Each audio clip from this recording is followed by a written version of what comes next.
Donald Trump ও Vladimir পুতিনের বহুল আলোচিত বৈঠক আগামী শুক্রবার যুক্তরাষ্ট্রের আলাস্কায় হতে যাচ্ছে। রাশিয়া ইউক্রেন যুদ্ধ কোন দিকে যাবে তা এই বৈঠক থেকে বোঝা যাবে বলে ধারণা করছেন বিশ্লেষকরা। আর ট্রাম্প বলছেন, পুতিনের মন বুঝে তিনি এই গতিপথ নির্ধারণ করতে চান মাত্র 2 মিনিটে। অপরদিকে সাম্প্রতিক কিছু ঘটনার ভিত্তিতে ইউক্রেন ও ট্রাম্পের দল রিপাবলিকানের কিছু নেতার শঙ্কা, পুতিনও চেষ্টা করবেন আলোচনা লম্বা করে ট্রাম্পকে নিজের দিকে টেনে আনার। বিশেষ করে পুতিন যেসব শর্ত বজায় রেখে যুদ্ধে জয়ী হতে চান সেগুলোতে রাজি হতে কোনো না কোনোভাবে তিনি ট্রাম্পের মন ভোলাতে চান।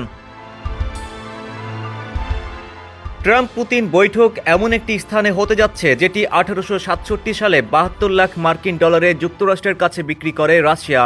ট্রাম্প বলেছেন, এমন একটি স্থানেই তিনি রাশিয়া ইউক্রেনের মধ্যে ভূমি বিনিময় নিয়ে আলোচনা করতে চান।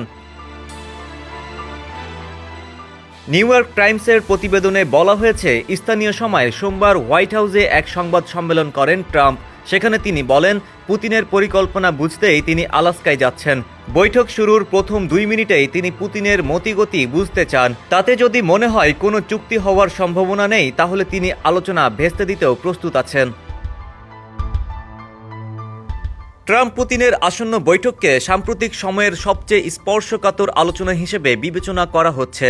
এই বৈঠকের ফলাফল কেমন হবে সেটির দিকে তাকিয়ে আছে কিয়েভ ও ওয়াশিংটনের ইউরোপীয় মিত্ররা। যদিও তারা অঙ্গীকার করেছে, আলোচনার ফল যাই হোক, তারা ইউক্রেনে অস্ত্র সরবরাহ অব্যাহত রাখবে। ঠিক এ প্রসঙ্গেই গত রোববার যুক্তরাষ্ট্রের একটি কৌশল স্পষ্ট করেছেন vice president JD Vance. Fox নিউজকে তিনি বলেছেন, আমরা ইউক্রেন যুদ্ধের অর্থায়ন এখানে শেষ করছি। এখন আমেরিকান অস্ত্র ইউক্রেনের হাতে পৌঁছানোর একমাত্র উপায় হবে যদি ইউরোপীয় মিত্ররা সেগুলো কিনে হস্তান্তর করে। আলাস্কার বৈঠকে ইউক্রেন নিয়ে আলোচনার কথা থাকলেও সেখানে এখনও আমন্ত্রণ পাননি ভলোদিমির জেলেনস্কি। তবে বৈঠকের খবরের প্রতিক্রিয়ায় তিনি বলেছেন, যে কোনো চুক্তি অবশ্যই কোনো না কোনো ধরনের যুদ্ধবিরতি বা অস্ত্রবিরতির মাধ্যমে শুরু হতে হবে, যাতে আলোচনার সময় বিমান হামলা ও ভূমি দখল না চলে। কিন্তু সোমবার ঘণ্টাব্যাপী সংবাদ সম্মেলনে ট্রাম্প পুতিনের মতিগতি বোঝার ব্যাপারে একাধিকবার কথা বললেও ইউক্রেনের নিরাপত্তা নিয়ে কিছু বলেননি।